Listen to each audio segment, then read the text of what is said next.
अस्सलाम वालेकुम नाज़रीन। शाहिद अफरीदी ने शान मसूद पीसीबी को संगीन सवालात के साथ तनकीद का निशाना बनाया।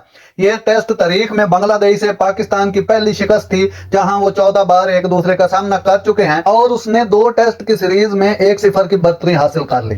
पाकिस्तान के साबिक कप्तान शाहिद अफरीदी ने एतवार के रोज मौजूदा टेस्ट कप्तान शान मसूद और पाकिस्तान क्रिकेट बोर्ड पीसीबी पर बांग्लादेश के खिलाफ सीरीज के इफ्तिताई मैच में 10 विकेटों की शर्मनाक शिकस्त के बाद तनकीद की।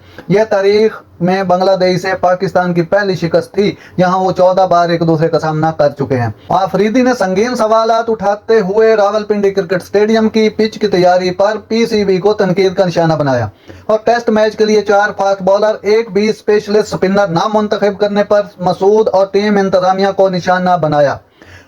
10 विकेटों की शिकस्त इस किस्म की पिच तैयार कर 4 तेज गेंदबाजों को मुंतखब करने और एक माहिर स्पिनर को छोड़ने के फैसले पर संगीन सवालात उठाए।